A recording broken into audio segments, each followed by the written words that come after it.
उल्टी। इस शब्द को सुनते ही हमारे मन में घिनौने ख्याल आने लगते हैं।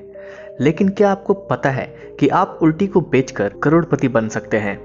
जी हाँ दोस्तों, आज हम एक ऐसी उल्टी के बारे में बात करेंगे। इस उल्टी को व्हेल वोमिट या एम्बरग्रिस के नाम से जाना जाता है। दोस्तों, एम्बरग्रिस को अक्सर दुनिया की सबसे अजीब प्राकृतिक घटनाओं में से एक के रूप में वर्णित किया जाता है। यह स्पर्म व्हेल द्वारा निर्मित होता है और सदियों से इसका उपयोग किया जाता रहा है, लेकिन कई वर्षों से इसकी उत्पत्ति एक रहस्य बनी हुई है। एम्बरग्रिस सदियों से एक अनूठी घटना रही है। एम्बरग्रिस के फॉसिलाइज्ड एविडेंस 1.7 मिलियन ईयर पहले के हैं और यह संभावना है कि मनुष्य 1000 से अधिक वर्षों से इसका उपयोग कर रहे हैं। इसे समुद्र का खजाना या तैरता हुआ सोना कहा जाता है। यह कहां से आता है, यह वर्षों तक एक रहस्य बना रहा, जिसके दौरान कई सिद्धांत प्रस्तावित किए गए, जिसमें यह भी शामिल था कि यह हार्ड समुद्री फोम या बड़े पक्षियों की मल थी। हालांकि 1800 के दशक में बड़े पैमाने पर व्हेल का शिकार होने तक इसके एकमात्र निर्माता स्पर्म व्हेल की पहचान उजागर नहीं हुई थी। स्पर्म व्हेल बड़ी मात्रा में सेफालोपोड्स जैसे स्क्विड और कटलफिश खाती है। ज्यादातर इनके शिकार के अपचनीय तत्व जैसे चोच और ग्लैडियस पाचन से पहले ही उल्टी हो जाते हैं, लेकिन दुर्लभ परिस्थितियों में ये हिस्से व्हेल की आंतों में चले जाते हैं और आपस में जुड़ जाते हैं। वो धीरे धीरे कई वर्षों में व्हेल के अंदर बढ़ते हुए एम्बरग्रिस बन जाते हैं। ऐसा माना जाता है कि एम्बरग्रिस व्हेल के आंतरिक अंगों को स्क्विड के शार्प चोंच से बचाता है। व्हेल से एम्बरग्रिस कैसे निकाला जाता है, इस बारे में कई राय हैं। कुछ का मानना है कि व्हेल एम्बरग्रिस को उल्टी करती है और इसी से इसका प्रसिद्ध नाम व्हेल वोमिट मिला। वैज्ञानिक मानते हैं कि एम्बरग्रिस आंतों में बनता है और मल के साथ गुजरता है, जिससे मलाशय में रुकावट आती है।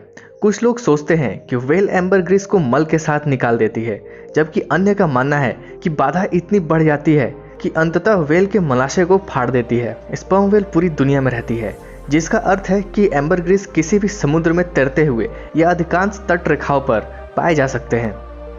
लेकिन यह असामान्य है। व्हेल के 5% से भी कम शवों में इसे पाया जाता है। ऐसा माना जाता है कि पिग्मी और ड्वार्फ स्पर्म व्हेल कम मात्रा में एम्बरग्रिस का उत्पादन करते हैं। एम्बरग्रिस के सबसे स्पष्ट लक्षणों में से एक है इसकी गंध। व्हेल से निकाले जाने पर इसमें से बहुत ही स्ट्रॉन्ग मल की गंध आती है, लेकिन कहा जाता है कि एक बार सूख जाने पर गंध अधिक लुभावना हो जाता है। इस स्तर पर इसे अक्सर मस्की यानी कस्तूरी के रूप में वर्णित किया जाता है।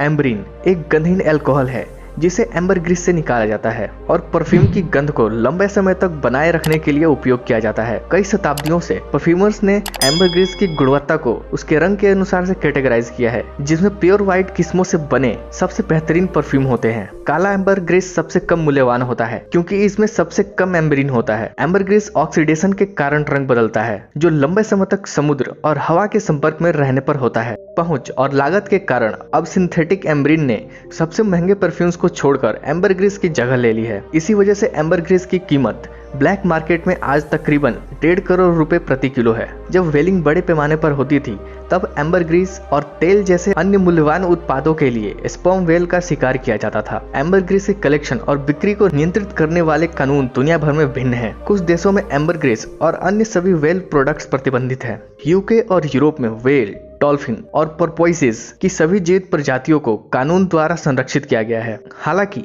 The convention on international trade in endangered species ambergris को स्पर्म व्हेल का एक वेस्ट प्रोडक्ट मानता है, जो स्वाभाविक रूप से होता भी है। दोस्तों, एम्बरग्रिस के सिंथेटिक विकल्प भी मौजूद हैं और इनके उपयोग को प्रोत्साहित किया जाना चाहिए। यह व्हेल को ऐसे संसाधन के रूप में देखे जाने से रोकेगा जिसका मानव शोषण कर सकता है। दोस्तों, एम्बरग्रिस के बारे में जानकर आपको कैसा लगा और क्या इसका उपयोग बंद होना चाहिए जिससे कि व्हेल्स की अवैध शिकार कम हो सके? अपना राय हमें कमेंट में बताइए। तो यहीं पर हम अपनी वीडियो को फोल्ड करेंगे। अगर आपको ये वीडियो इंफॉर्मेटिव लगी तो इसे लाइक कीजिए और अपने दोस्तों के साथ शेयर कीजिए, और अगर आप इस चैनल पर नए हैं तो इसे सब्सक्राइब कीजिए।